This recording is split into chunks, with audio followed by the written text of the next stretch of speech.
Filosofia e Bíblia, elas se entendem ou são totalmente opostas? A gente ouve muito falar que a filosofia é contra a Bíblia ou que não é coisa para crente. Filosofias, né, são coisas de homens, mas será que é isso mesmo? Existe alguma relação entre a filosofia e a Bíblia? A gente vai ver isso nesse vídeo extremamente relevante. Fica comigo aqui até o final e você vai tirar várias conclusões. A gente vai refletir bastante acerca desse assunto, tá bom? Para você que me ouve, meu nome é Rubens Alencar. Seja muito bem-vindo ao Biblionada.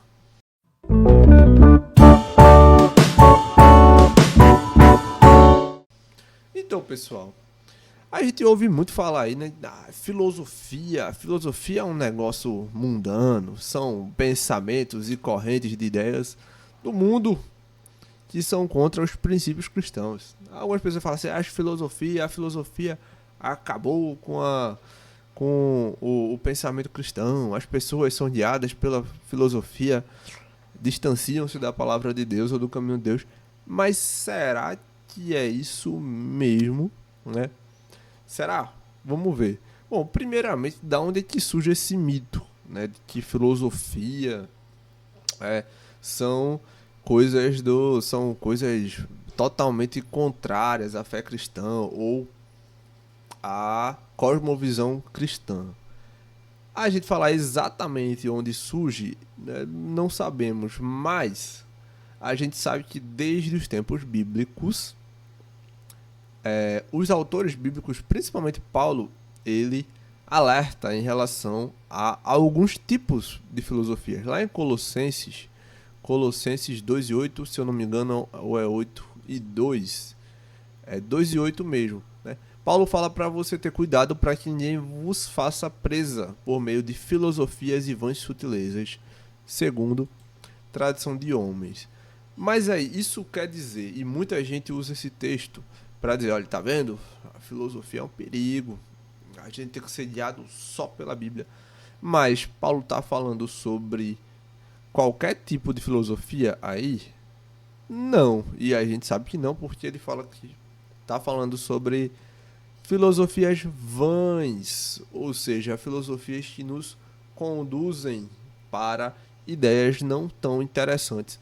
É mais ou menos isso que a gente vê lá em Atos, capítulo 17, quando Paulo vai chegar lá na Ágora e tem os estoicos e epicureus, que eram filósofos da época, filósofos pré-socráticos, e aqueles filósofos não vão escutar Paulo, né? Não vão dar muita credibilidade a Paulo, porque a filosofia de Paulo era contrária, ou pelo menos se distinguia em essência à filosofia dos estoicos e dos epicureus, tá certo? Mas de forma geral, o que é filosofia, né? Filosofia, existem vários conceitos, mas vulgarmente, né, lá na escola, lá no ensino médio, a gente aprende que a filosofia, ela é o amor, né, o desejo à sabedoria, né?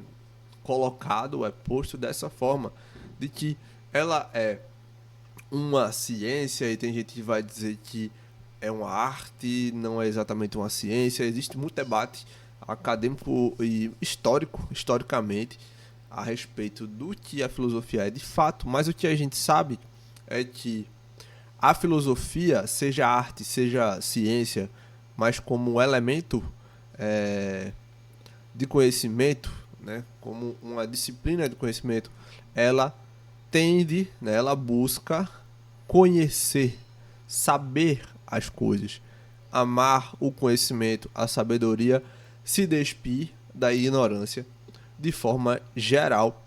Esse sempre foi o intuito desde os pré-socráticos até os clássicos, Platão e tudo mais, para que a gente pudesse conhecer, né, se despir, não ser ignorante acerca das coisas que existem. A única coisa que mudou um pouco eram os focos, né? Eram ali as abordagens da filosofia. A gente tem que os pré-socráticos, eles tinham uma abordagem mais cosmológica, ou seja, o que a gente chama de filosofia da physis, né? Da física, tentar conhecer a natureza, né? As coisas naturais. E aí tem Tales de Mileto, tem Pitágoras, Protágoras e vários, Parmênides e vários outros. A gente tem os clássicos, né, que vem desde Sócrates, que solidifica de forma geral a filosofia, Platão, que talvez seja a figura mais emblemática da filosofia, com as suas ideias de conhecimento sobre o mundo das ideias, sobre conhecer a dialética, né, de Platão. E a gente pode falar também sobre Aristóteles e a sua ideia da unicidade das coisas, da metafísica como realidade e várias e várias e várias outras filosofias. Mas o que é interessante, na verdade interessantíssimo, é que alguns autores bíblicos, inclusive Paulo, quer dizer, principalmente Paulo, ele usou muito da filosofia para conversar, digamos assim, com as igrejas. As cartas de Paulo, elas são bastante imbuídas de alguns pensamentos muito próprios da época, né? Pensamentos filosóficos e ideias gerais. E Paulo, como era um mestre da lei, né? Um cara que tinha acesso a vários tipos de conhecimento, interagia bastante com esse conhecimento, e naquele lugar, naqueles ambientes, por exemplo, de Éfeso e mesopotâmico de forma geral, existia muita troca de conhecimento, muita troca filosófica. Paulo usou muito bem as filosofias para adequar-se ou para explicar de uma forma mais compreensível o evangelho para aquelas pessoas que tinham acesso àquelas formas de pensamento.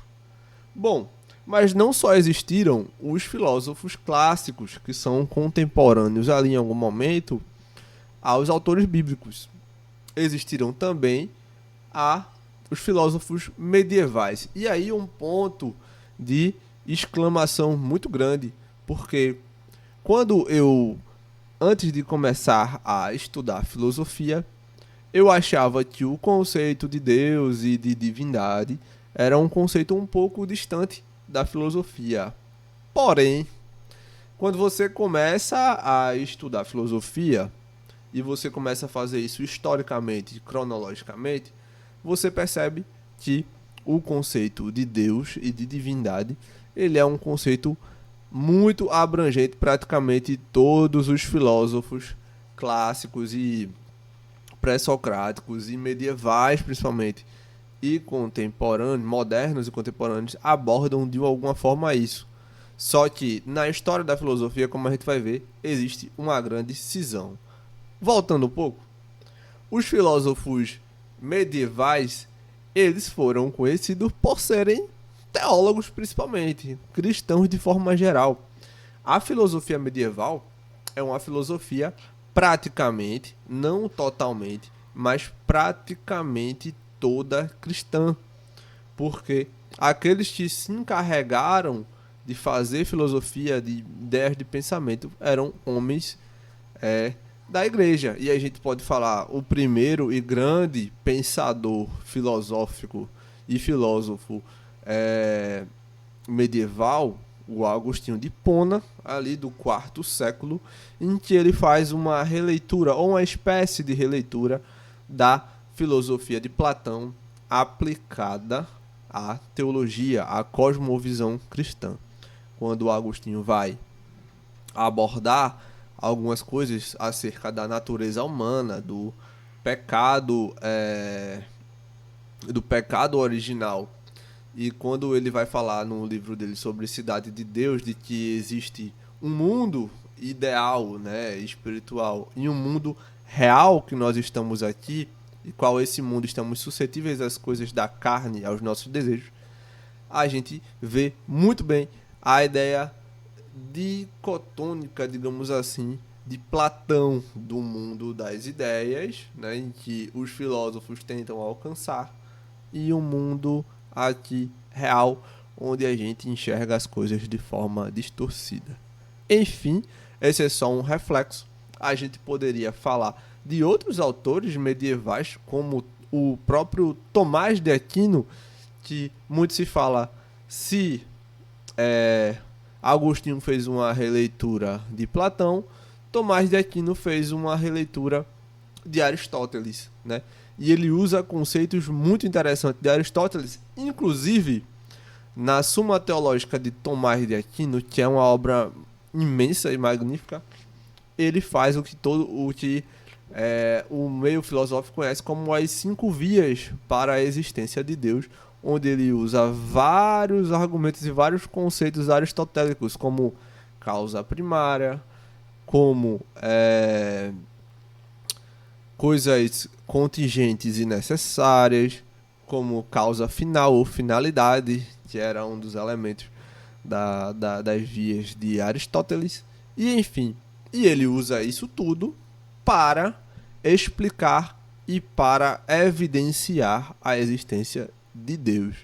E esse ponto aqui eu acho muito interessante, porque a gente pode observar que a filosofia, já desde o princípio, ela não é contrária ao evangelho, ou não é contrária ao cristianismo. Na verdade, a filosofia, ela nos ajuda a explicar coisas, talvez por uma via um pouco mais de pensamento, sabe? O evangelho, ele não se trata de razão pura, né? A gente sabe disso. O evangelho é fé em Cristo Jesus. Mas a razão, ela pode nos ajudar bastante a compreender e principalmente a explicar elementos do cristianismo de forma compreensível para aqueles, por exemplo, que não têm fé. E isso é bastante interessante. Nesse sentido, a filosofia medieval, escolástica também conhecida, ela falava que ela pregava que a filosofia ela era serva da teologia. Por quê? Porque o conhecimento de Deus e da Bíblia, das Escrituras, da revelação, é o conceito principal e primordial. E a filosofia, ela nos ajudava a entender outros conceitos periféricos e a explicar alguns conceitos principais teológicos. Muito interessante, né? Muito interessante. Porém, e aí eu vou colocar um ponto de asterisco na história da filosofia, vai chegar um momento em que esses conceitos eles vai existir uma cisão, um grande cisma entre a união filosofia-teologia e a separação total. Antes de falar isso, você quer saber um pouco mais, ter conhecimento? Eu sempre falo aqui, olha, conhecimento é vida. Ninguém tira o teu conhecimento. Busque sempre o seu conhecimento. Então você quer conhecer mais? Quer estudar filosofia ou estudar outras coisas? Eu vou deixar aqui embaixo o link da Uninter, da faculdade Uninter. Já fiz alguns cursos, já fiz graduações na Uninter. Recomendo. Vou deixar aqui embaixo. Tem curso de graduação, pós-graduação, curso de extensão, enfim, cursos profissionalizantes, tem até mestrado e doutorado, então é muito completo, eu recomendo, fui aluno Uninter, então eu vou deixar aqui embaixo o link da Uninter, dá uma olhada lá, universidade, você pode fazer na comunidade da sua casa, qualquer curso que você queira e tá muito bem servido aí pela Uninter, beleza? Voltando aqui,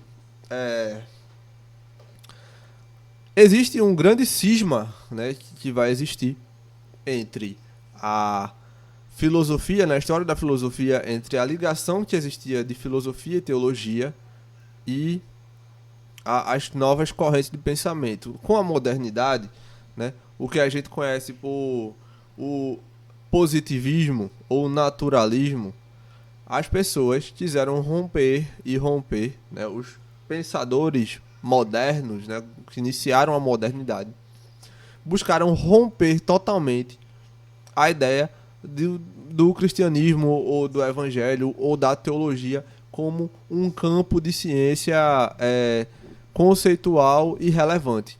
Então, basicamente, o que falaram é não, o homem é o centro de tudo, né, o antropocentrismo, através do iluminismo, do movimento iluminista, que deu origem depois ao positivismo.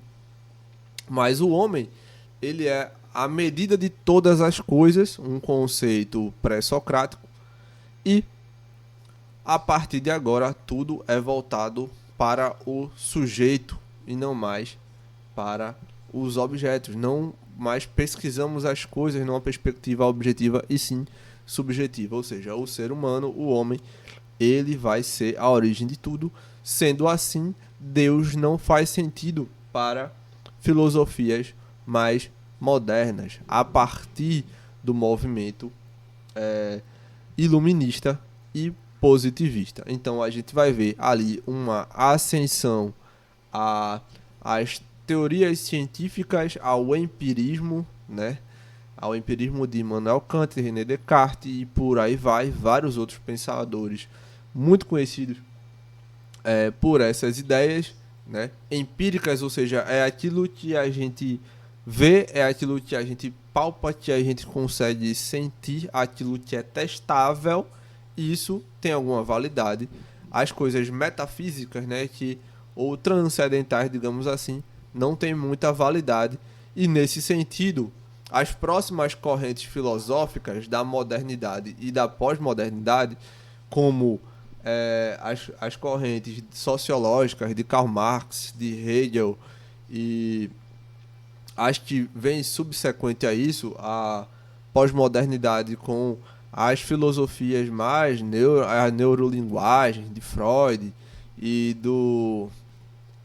Nietzsche e outros filósofos, vai tentar romper, quer dizer, vai tentar distanciar o máximo possível a teologia e o pensamento cristão da filosofia. Mas isto não quer dizer que a filosofia, de forma geral, ela é contrária. Na verdade, existem filosofias, como eu falei, e existe principalmente existem correntes filosóficas, né, que tentam ali se distanciar da teologia de alguma forma, mas ainda assim é muito difícil de conseguir fazer essa separação total. Contemporaneamente, a gente vive num mundo em que o relativismo ele toma conta de tudo, né? As coisas são relativas, a modernidade é líquida, segundo Zygmunt Bauman, né? O amor é líquido, as relações são líquidas. Então, nós vivemos um mundo totalmente movediço em relação a pensamentos. E uma das soluções qual é? É a filosofia através de fundamentos. E nesse sentido, a teologia ela faz todo sentido como um elemento que vai ajudar a trazer sentido às coisas, né? Traz sentido à existência, ao ser humano e às nossas relações sociais. Eu entendo que, com o passar do tempo, esse relativismo e essa falta, né, de propósitos existenciais, elas vão começar a incomodar a sociedade e vai existir, como houve lá na Idade Média, um renascimento de tentar fazer renascer as artes clássicas gregas. Você não lembra o renascimento no século XVI ali, após a Reforma Protestante mais ou menos, como eles quiseram voltar às origens gregas na questão da arte, né, da poesia, da pintura, da escultura. Eu acredito que vai acontecer um movimento bem parecido na filosofia, da gente tentar retornar às filosofias mais fundamentais, mais conceituais, mais objetivas, e nesse sentido a teologia vai fazer um papel muito importante para isso.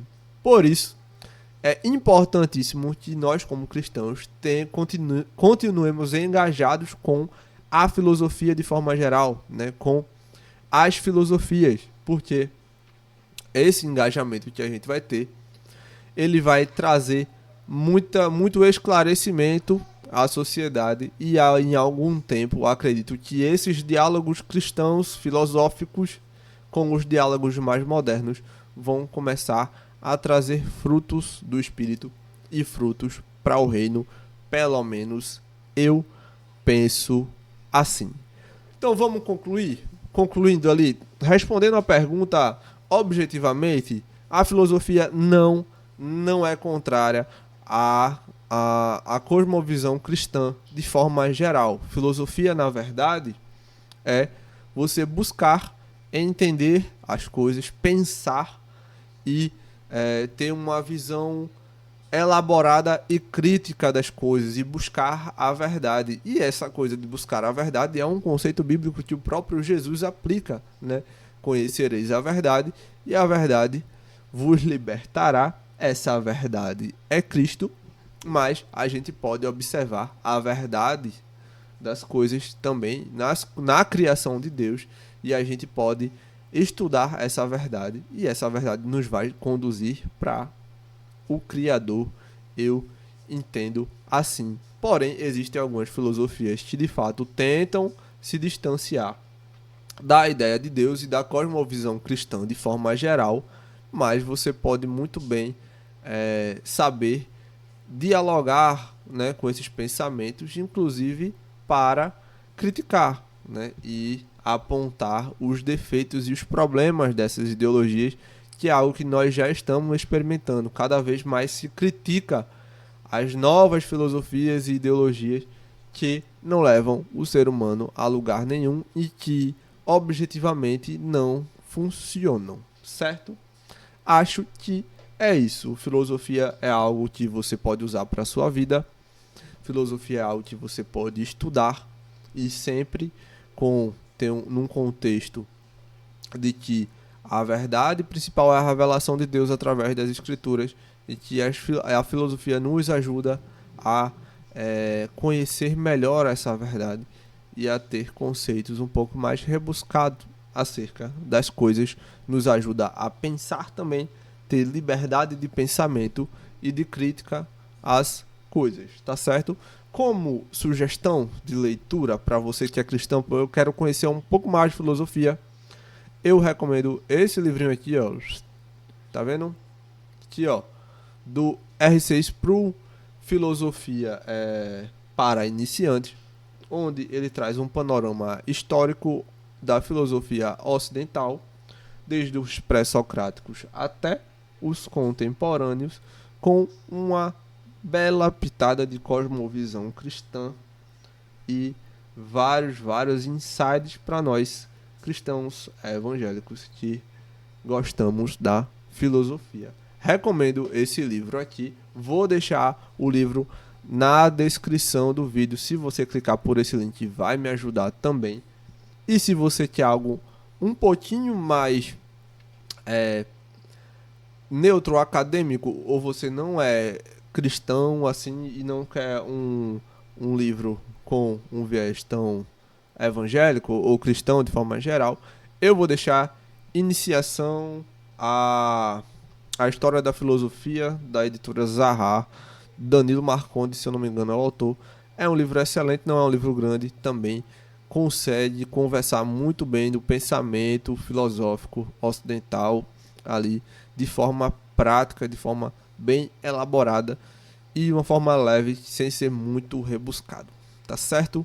Espero que vocês tenham gostado do nosso vídeo sobre filosofia. Pretendo fazer um vídeo sobre o estoicismo e as correntes de pensamentos estoicas, que está muito em alta, né? Mas vai ser um assunto para o próximo vídeo. Espero que tenha gostado e que isso te ajude na sua caminhada aí de fé. Fique atento ao próximo vídeo, se inscreva no canal, é muito importante para esse vídeo alcançar outras pessoas. Curte, comente e compartilhe se você gostar. E que Deus lhe abençoe. Até o próximo vídeo.